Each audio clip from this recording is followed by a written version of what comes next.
Can I just check who was not here yesterday? It was just a couple of you. Okay, thanks.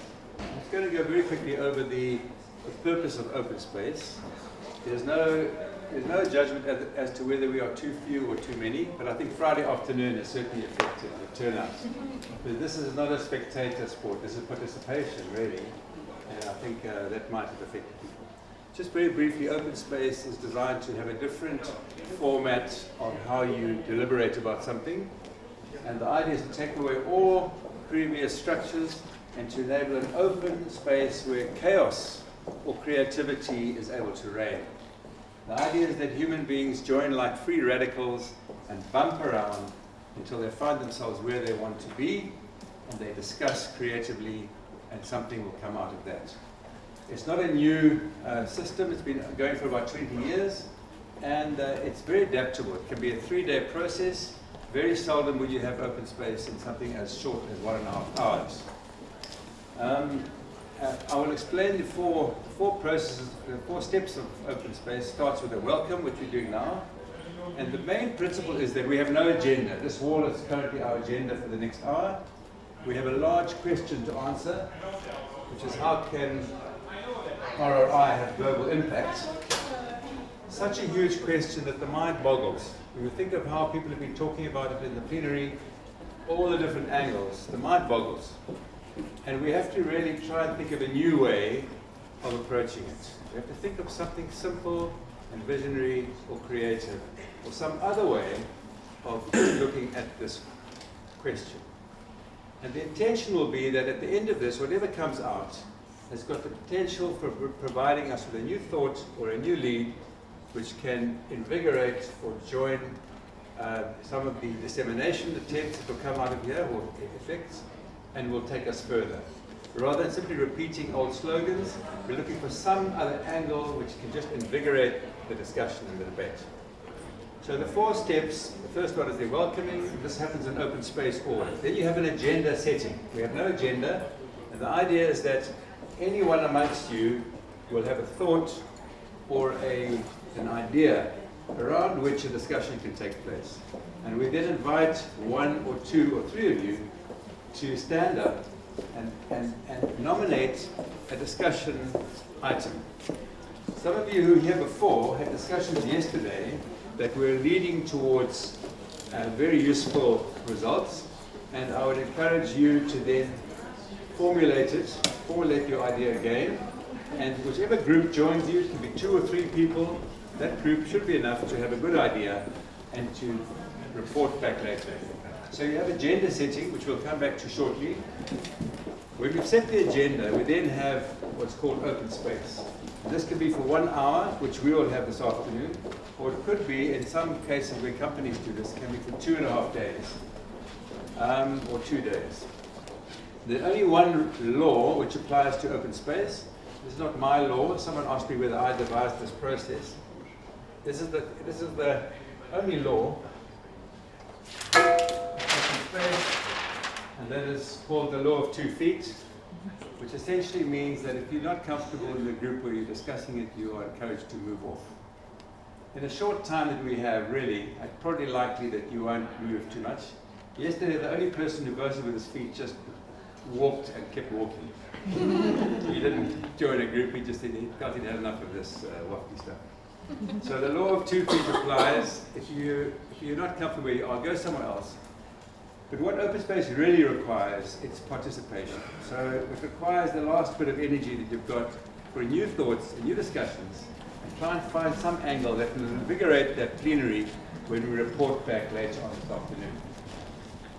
So the open space session, I've described that, and you'll have just less than an hour to deliberate, and hopefully to write down, not reams and reams of ideas, have those discussions, and then report back briefly in some other punchy manner that we can take home, that is not repeating what we've had before.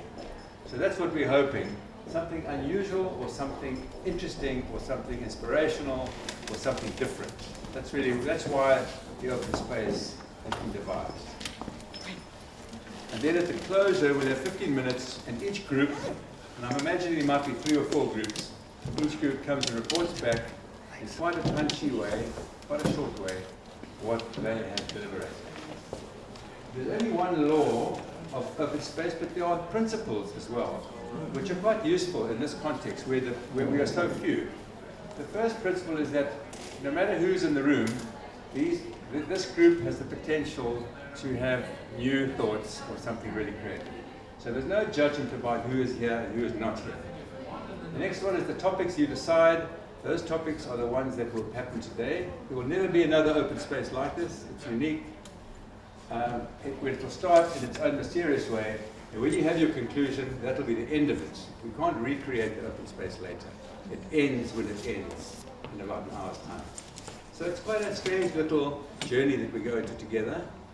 And I hope it's just interesting for you. And one of the ideas is you don't really have to concentrate too much. Hopefully you have creative thoughts, maybe even light thoughts. Maybe you can even have fun in your group and give us something which is odd or strange, as long as it tries to address that question.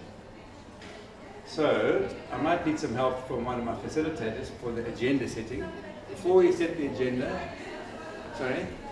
Introduce Jasper and Prof. Yes. I've got, amongst you there are 3 who are co-facilitators, but they have, that'll be Doris and Jasper and Paul over here. But they're going to participate anyway, but they can play a role just in helping make sure the process keeps on track. But it's really your process. There's very little judgment from our side as to what should be happening, other than you should be participating and talking about the subject. Please, are you coming? No, it doesn't matter. Okay.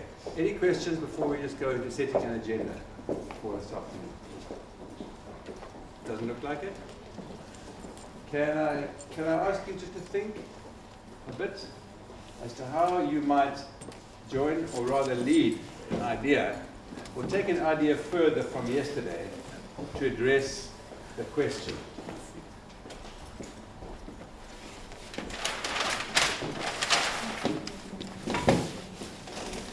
Can you put the flip chart? Sorry, yes. How can RRI have global impact? So we're asking a massive question, so we need an answer with a massive kind of a content. We don't want lots of little bullet points. We want some other punchy response. And the question really is, around what discussion can that punchy response come?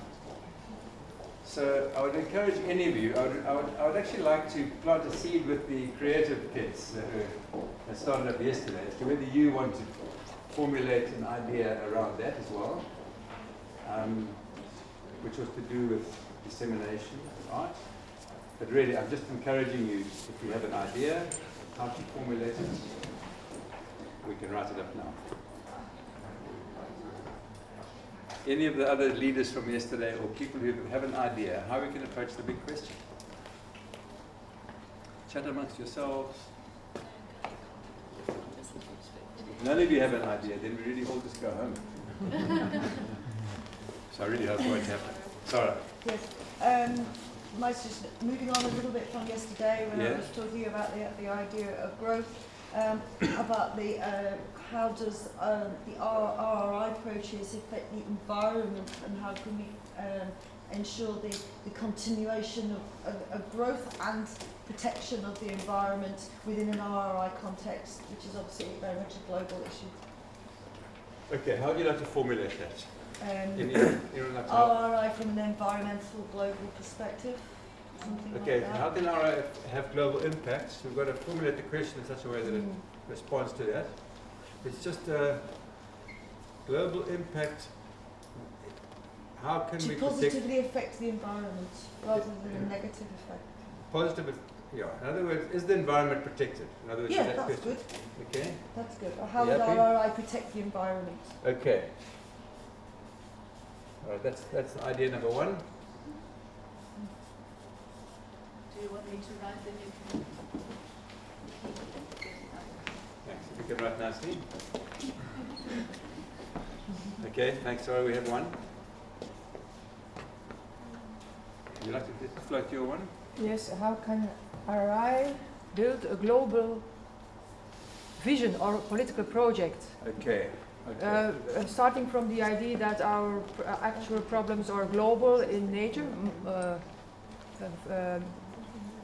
so how do we formulate that in a few words?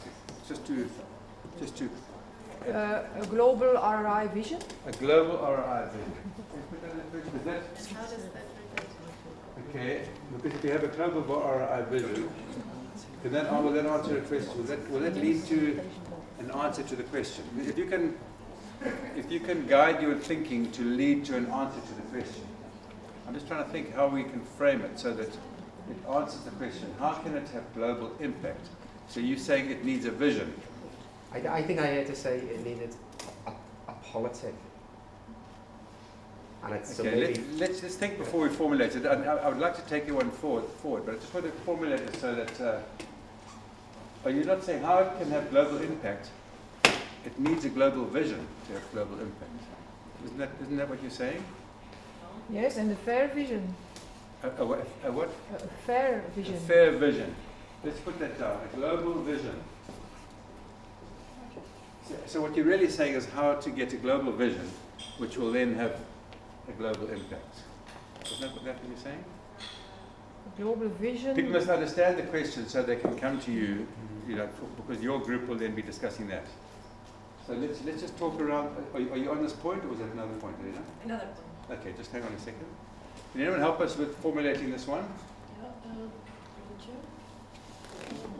Would you also mean or consider that how can RRI bring about a better world, a more just world, something like that? Certainly. Are you thinking Can along we that? have this? It sounds like just and fair was so that sounds a better formulation, really. Can we formulate it that way? To a more just world. Can RRI form a more just world? Or help bring about a more just, fair world? I think Mariana's latest, that just this group will discuss the global vision, that could work. Just that would be an answer. Okay, if it's a global vision, I think it includes justice. So let's just, maybe if we put fairness there, fairness, justice. But I think that's the ethos of that idea is a global vision, justice for the world. Okay, so we've got that. You happy with that? We just put the name behind that one. The first one was Sarah. And okay, Elena, are you next? If you want something in an RRI or whatever to have a global impact, you must find a way to have a global participation. You must motivate people to be on that. Okay, so Global participation. global participation is the third one. Okay.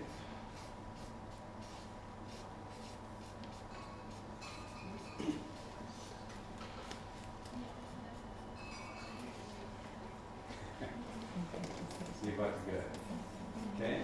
I see your hand is almost up. Yes, well, my idea has to do with the global participation, but I was thinking that everyone should feel that their voice is represented there, that I can contribute to that global impact also. I think it sounds like the third Yes. one, actually. Yes, it's like Because Elena's name there. representation. Oh, you got Elena there, yeah. Okay. You join the Okay. Maybe we've got room for one more. Okay, let's have a competing one here. Okay, I'm trying to get the researchers around me. I want to talk because at RRI there's responsibility in research and innovation. I want to talk about how we can, on a global scale, approach the research system to make it more responsible. Okay. Yes. So you got okay. You might get some new angle on research. So do you want to just put research? Or the answer would then be change the research system, and you deliberate about how to change it. Yes, Yeah. because I think if we talk about the global impact of responsibility in research, we need to talk about the global research system. Okay. Change the research system. Everybody knows now that you're volunteer because Michael Davis said you asked the best question of the day.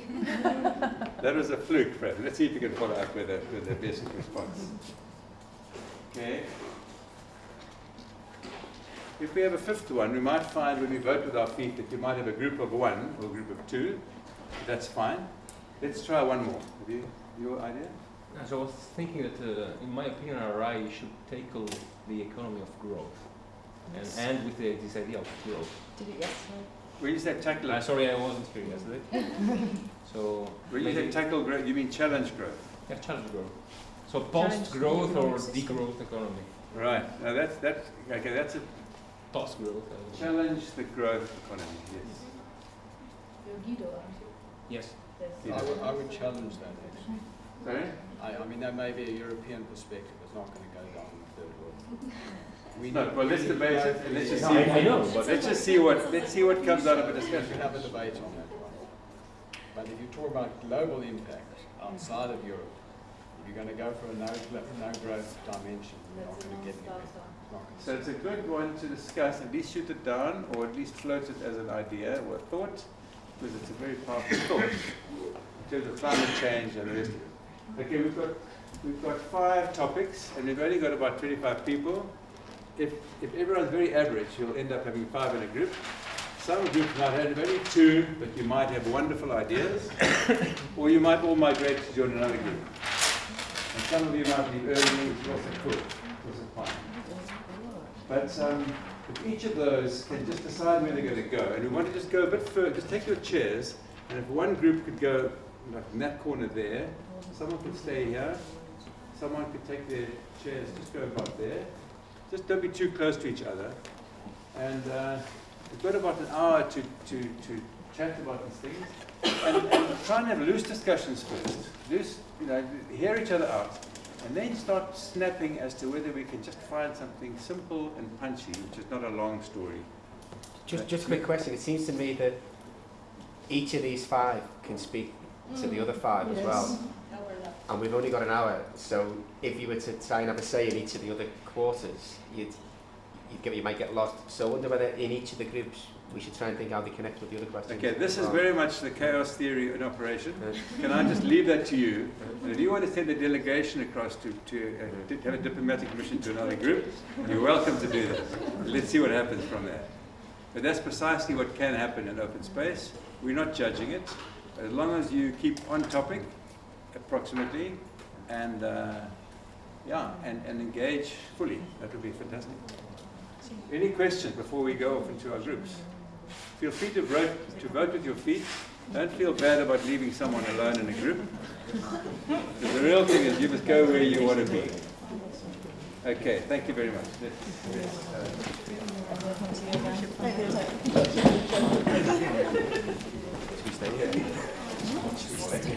Okay, Peter, you go somewhere, people go to you.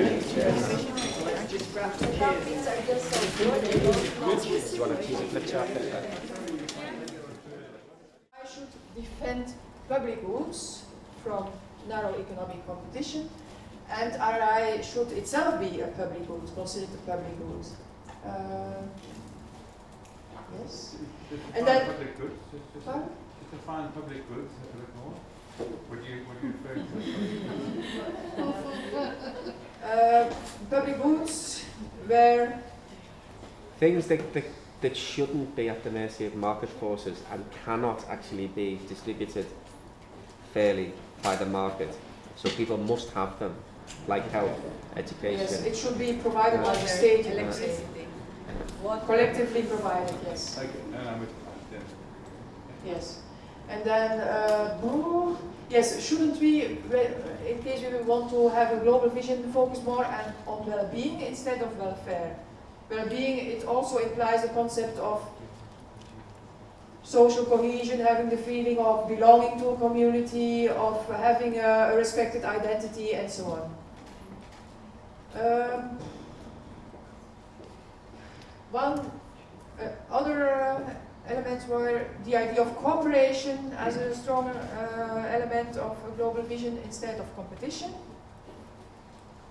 Another element is deliberative democracy as a condition. And there is a tension with our actual education system, which is not democratic at all, for instance. Neither the funding strategies, they are not democratic either. the funding strategies for research and innovation. And then another element was named, we should be transparent with respect to the global impact of research and innovation systems. Transparency as a precondition to build responsible research and innovation. And a global vision also implies building alliances with grassroots initiatives that aim at social justice and at other social justice alliances with other social justice organizations. We shouldn't think that research and innovation, which happens into our vested research and innovation systems, are completely separated from the research and innovation that happens in other social justice organizations, for instance. Yeah, and another condition is making RRI more visible, and we have to pay more attention to how power functions. So these are some elements, so we do not really succeeded in defining in this short time a global vision, but we thought that these were the elements. Thank you very much. I think that's exactly what happened in a really vibrant session. To make it short would be very difficult, but those are the elements of it. Thank you Marion very much. deserves an absolute prize for getting something coherent out of our discussion. I'm not sure what one would do with the last one. Pay attention now. Thank you very much. Thank you very much. Let's have the next group, which was 2 and 3 were together there. So the next one is the research group. It's a very noisy and vibrant research group. Let's have your one. Here we go. Okay, there we go. So I'll make it quite fast. We only have 4 bullet points, and we were a group that was we had funders, we had sociologists, we had biomedical people, we had a civil part. So that was well balanced. And what we found is that if we want to change a research system to go global, first we have to start with early stage collaborations. We have to start in an earlier way to think who should work together with who in order to foster responsibility in the whole system of research. And this would also involve interdisciplinarity. So I would love to have a philosopher or a funder at my lab or in my lecture at my university. I would love to have a bit of another view on how things could work. And creating this earlier, at a really early level in the research process could actually lead to responsibility in this research system. Then funding needs innovation. Now funding is based on, we define it as excellency, and on excellence and on impact, and they are far away from each other. So our aim, or our idea was, how can we get impact and excellence closer together? And this needs innovation in the way we do funding. Then, and this is a thing that has been discussed during the last 2 days, and we picked it up as well, responsible research and innovation starts with you. So any researcher can actually create a community. For example, we had Clementine, a colleague from Institut Pasteur, that said she started a group. She asked around, what do you think about responsibility in research? And her colleagues were like, yes, that's a value I share. And they started getting together and writing their principles down and approaching their institute to set up guidelines and work from this point. So anyone should actually start to change the research system. And last but not least, hack the indicators of excellence and impact. We need to rethink a bit what actually means impact and what means excellence in order to have responsibility integrated. Sorry, can you just explain the last one? When you say hack the indicators of excellence, do you all understand that? I need to get under the jargon here. Just explain that. You said catchy phrases. Yeah. I didn't catch them. It's hack it like in the hack spaces. You tinker with it. You build it from build it new. You break it down and rebuild it. Okay, you call that hacking. I thought hacking is what you do to internet sites. No. That's the old Oh, hacking. Okay. So what's another translation for all of this time people? Yeah, the idea is you break them down and rebuild them, and with new, fresh ideas and with modern. Reinvent. Yeah, reinvent. Reinvent. There you go. Reinvent today. Okay. Or hack. Okay. All right, we've got a new word here. That's beautiful. Thank you very much.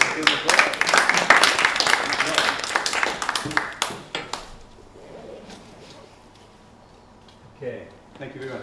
Let's have the last group. This is the, leaders group. Can you put it up there? All right. Okay. We made it even shorter. We have 3 bullet points. Okay.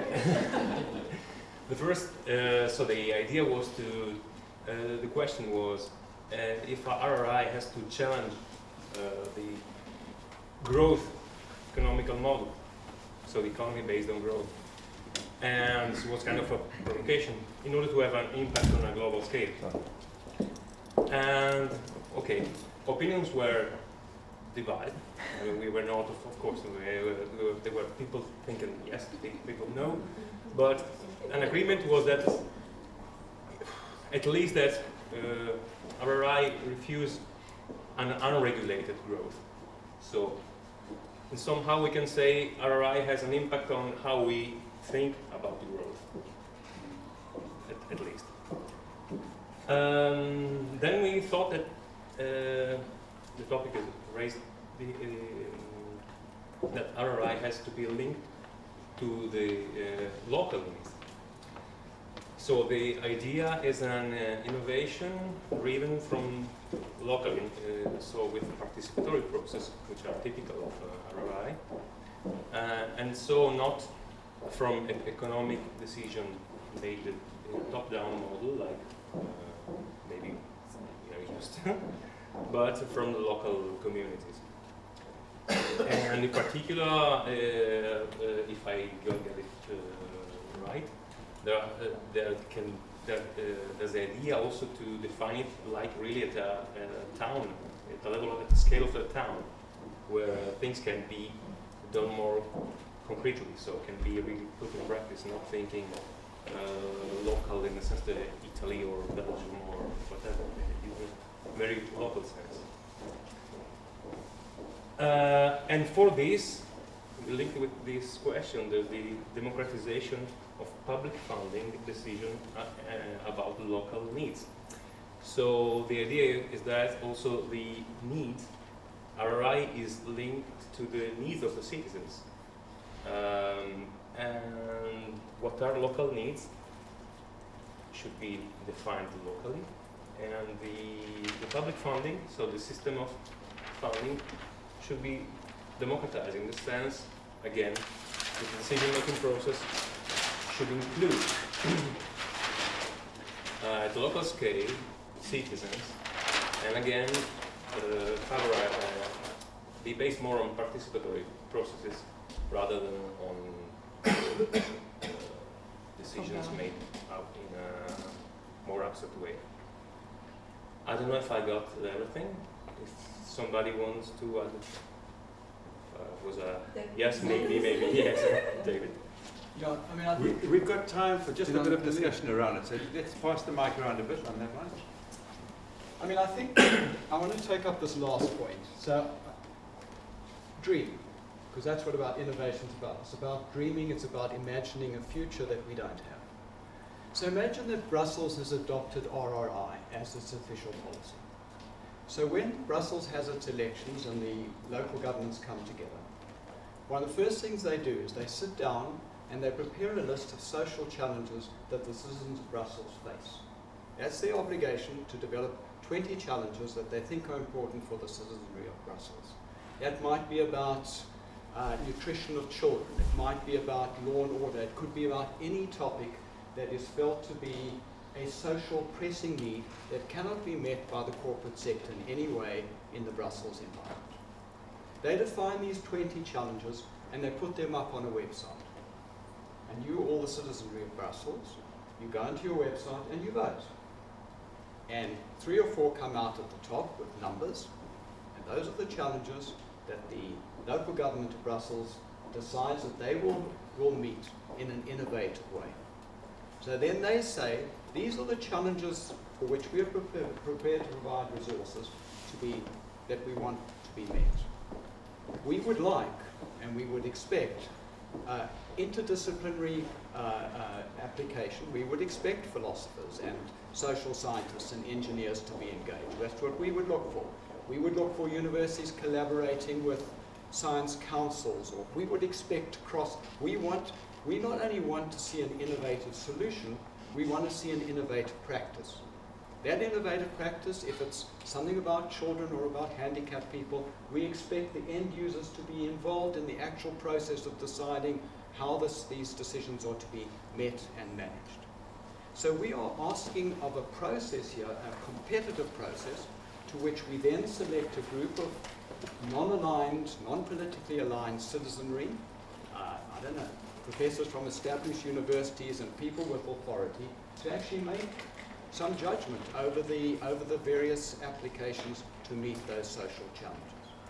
So what we've got is we set aside a pot of money for innovative ways by which the citizenry in general can join together and meet those challenges that the citizenry themselves have decided are critical for them. So we've democratized the innovation space, not just in the selection of what it is we should address, but also in the ways in which we address them, and we've tried to involve our own citizenry in innovative responses to their own problems. Because in the end result, you need the people, the citizens themselves, to be engaged in the innovative process to resolve those problems effectively. So that's what that would do. It would create, and that's what I think RRI is essentially about. We can think about it at a Brussels level, you could think about a Belgium level, you could think about an EU level, you can think about a cooperative level between a number of countries. You could say a group of countries get together and establish what they think to be key priorities. So I think for me it's a democratization. What are our needs, what are our requirements will change. Today it may be this, in 5 years' time may be something else. But each time it will change. But as long as the democratic process of the citizenry who are going to be affected is expressed directly, and today that's very easily done. It's not impossible. So that's where I think RRI makes its biggest impact in the public space. In the private space, in the market, and let's not forget, the market is terribly important. Most of innovation is done by the corporate sector. And this is very important. We want the corporate sector to be innovative. They are in competition and they will innovate. And much of government money will be given to companies to innovate, because if they don't innovate, your competitors are, and they're going to take market share from you, not going to have employment. The country that I come from, we have massive unemployment. 70% of our youth are unemployed. You can't resolve anything in your society. You've got 70% unemployed. You need output to grow to create the jobs. This doesn't resolve your problems, by no means. But without resolving that, you're not going to resolve some of the others. So we need a vibrant, and we don't want RRI to stand against something different from the market. If it does that, it will die, because the market is very powerful forces. So we want that, but of course we want regulation and standards and various things, and we want regulations, for example, in the mining sector now. Most big mining firms sign up to international treaties not to do this to the environment, to buy local, to do it. We can address all of those things. So we can regulate the market, which I think is part of RRI, but the bigger part for me is the public goods area, where we provide social challenges to people to meet, and for the citizenry themselves to define and meet those challenges in innovative ways. And I think that's where I would see RRI. Thank you very much, David. I really do think, just on a personal level, the democratization, I recall about 50 years ago, hearing in America that the public health department had taken on a very, very powerful decision that all further public spending on new clinics and that sort of thing would only be done after a certain type of democratization or local participation. This became entrenched in their system. In the same way, I think what you're talking about, by democratizing the innovation, the public funding stream towards innovation, that could eventually become almost a tick box where it has to have a democratic process behind it. Okay, I think we've got time for some more. I mean, just a quick one. I wouldn't really like to pick an argument with that, because I think it's better than what we're doing already. But I think there's been lots of thought given to what form democracy takes, and some of that is sort of antithetical to the idea that voting is the way to go, and that these are the more deliberative forms. So I think, and if we were going to with your model, I think there needs to be a little bit of time at the start for the citizenry, as best we can organise it, to talk through what those options are before there's a ballot. Because I think sometimes ballots result in a sort of tyranny of the majority and quite good ideas being squeezed out, or a dissolution of pluralism. Why can't we have several options being pursued at the same time? See which one the best one is. But my alternative idea, and I don't think it's my idea, but it's an alternative idea that exists, is that think smaller, try and set up something that you might call a sort of mini working utopia, and give it sufficient time to actually work through a set of problems and fund it sufficiently. Maybe treat it like the Starship Enterprise, set it off and forget about it, go back to it in 30 years' time and see where it's got to. So create a protected space that's protected from the market, because I think where we differ the most is I think the idea you can distinguish between public space, private space, market influences. It's too messy, and some of the most profound issues that face the globe are the way in which the market is predatory on public goods, like water, for instance.